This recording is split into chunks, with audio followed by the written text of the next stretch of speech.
The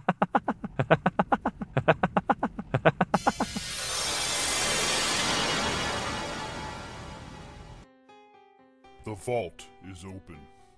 You're listening to The Haunted Headlines, your source for the stories making waves in the paranormal news. Sponsored by Ghostvillage.com at www.ghostvillage.com/news.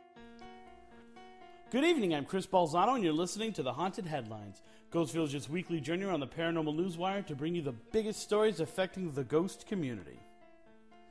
Out of the UK this week, 10 people, including 3 guests, were forced to evacuate the 400-year-old Grade 2 listed George Hotel in Ramsey after a fire started sometime after 3:30 on May 13th. The story would not have raised much attention, but the blaze began in a section of the hotel known to be haunted by a woman who reportedly had died in a fire. Although the fire department listed as being caused by electrical problems, workers report there was nothing in the room electrical, and that the fire had been contained to the same area the ghost had been detected. Gene Axelson, a member of the family who owns the hotel, and the chef, is confused over whether Mary, the person they attribute the ghostly happenings to, may be involved. Quote, "She died of smoke inhalation, and so she wouldn't have wanted another fire. She hates fires so much she steals people's lighters and blows out candles. The hotel should be up and running again at full capacity within a few days, although most of the damage was contained to the older section of it." In sporting news, people have known for years about the haunted Vinoy Hotel in St. Petersburg, Florida. Opposing teams have historically had more trouble finding sleep there than beating the Rays baseball team. But now another Florida team says they have an away field disadvantage and are being disrupted by a ghost in their hotel. The Florida Marlins, according to a Yahoo report quoting the Palm Beach Post, have been disturbed while staying at the Pfister, a luxurious 116-year-old hotel that is said to be haunted in Milwaukee.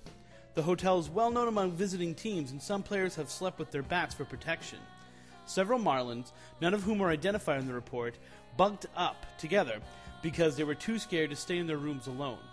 Although there's been a long-time connection between baseball and the paranormal, covered in such books as Haunted Baseball by Dan Gordon, the activity at the Pfister is fairly new to players. In technology news, The Sun is reporting British paranormal investigator Paul Rowland has captured some compelling evidence of the paranormal in a Welsh mansion. Rowland searches for evidence using a special camera that uses ultraviolet and infrared light to take pictures. He developed it after seeing similar items being used on television.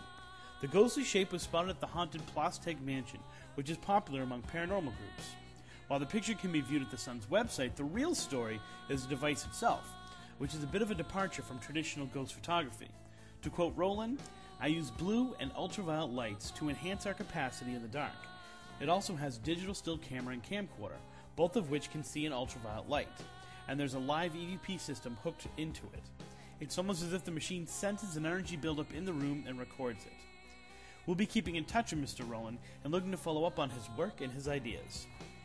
That's it for this week. You can learn more about these stories and others by going to Ghost Village's website at www.ghostvillage.com/news. We'll be back next week with some more stories, but until then, I'm Chris Balzano, and that's what's haunting me.